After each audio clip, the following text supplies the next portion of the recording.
if let's say the red team has a game and they're ready to leave and the bus has 9 guys, then 9 guys are going to the red game. In other words, players are not going to switch teams. That is not going to be a general practice. That will be an emergency type scenario. And what is the reason for that?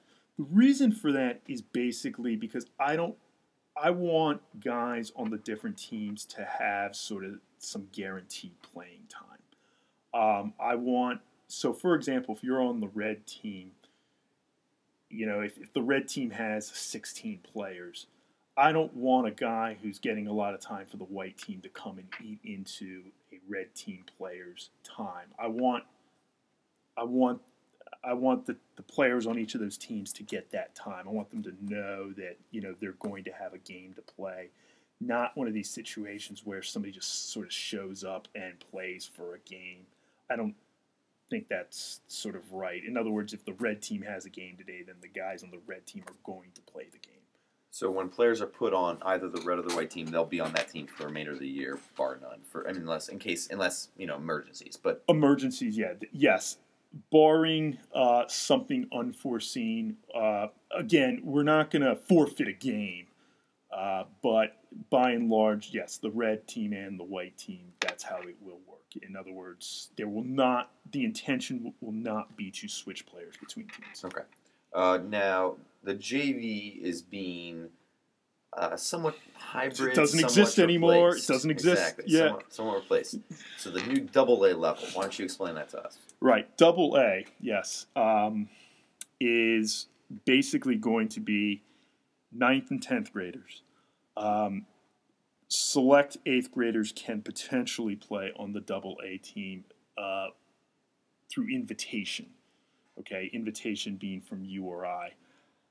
But that is going to be sort of the primary high school developmental team. Okay, so once players are obviously you have your varsity team and your best players play there. Oftentimes, 9th and 10th graders aren't necessarily ready for varsity, or their players in front of them. The AA, similar to professional AA, that is the primary developmental level. It's the top developmental level. That is what our AA team is going to be, which you're going to be the head coach of.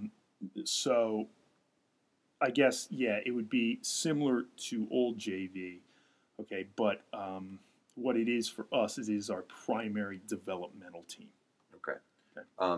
And finally, one of the newest and kind of boldest moves is the AAA.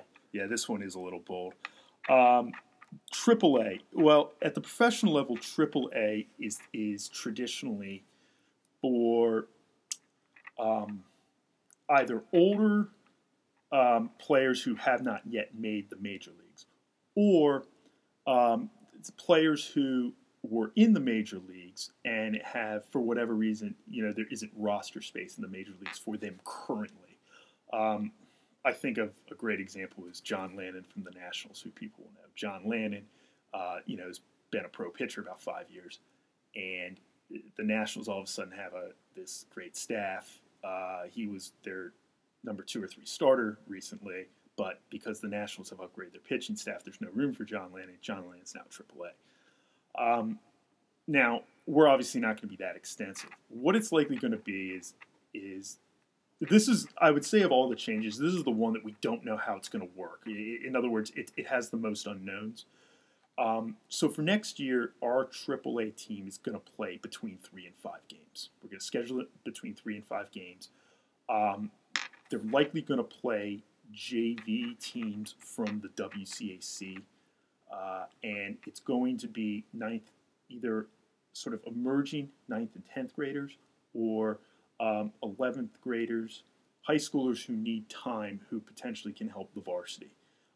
It could be a team or a player that has come back from an injury, okay, can get AAA games. Of course, what we found last year was we had a number of guys that we just couldn't get the time we wanted for, because we had something of a large varsity team. The AAA is going to allow us to get those players some game time. Now, is this a way to keep kids busy, or is this also seen as a developmental? It's very much seen as a developmental. As you know, just because a player is a junior, their development never stops. I guess what it's seen as, you have practice, and then, like, for example, you might have a junior on the varsity who is a backup. So they get into a game. They might get into a game as a runner, as a defensive replacement. They maybe get an at-bat. This gives that player the chance to have 3-4 at-bats, run on and off the field, okay? Sort of get into the rhythm of a game, which sometimes you don't have the luxury of during the varsity season in a varsity game. So these are players that will still hopefully use this experience to contribute down the road for the varsity. Yes, absolutely. That's the ultimate goal with all of this, is we want to prepare guys to contribute at the varsity level. We want to prepare numerous people to contribute at the varsity level. And yeah, that is the ultimate goal. Now, for the AAA team, will the players be their own entity? Will they practice by themselves? Will they have their own coach? How will that work? No to all of those questions. They will, by and large, practice with the varsity. We are also going to have some combined varsity, I would say combined high school practices, varsity AA, AAA.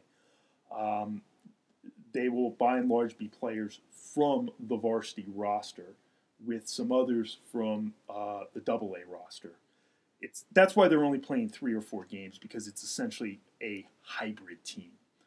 It is not going to be a separate entity. It is not going to be a team that has its own equipment, or it's not going to be like that, or its own uniforms or anything. It is going to be sort of a hybrid team of the high school. Okay. Now, I think that kind of covers all the new player development things.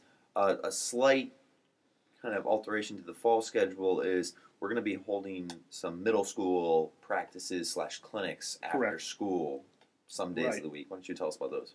Okay. Traditionally, the fall has basically, been for high schoolers who come out and practice and then participate in the wood bat tournament, participate in the gray, white, so on and so forth.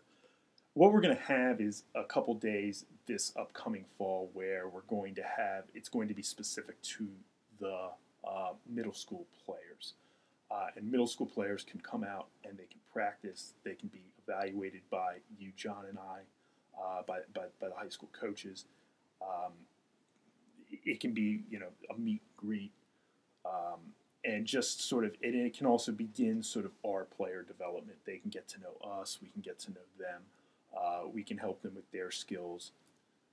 Basically, it's a way to get them out, to get them involved, to get them excited, and to get them some instruction. How many days exactly we haven't settled on.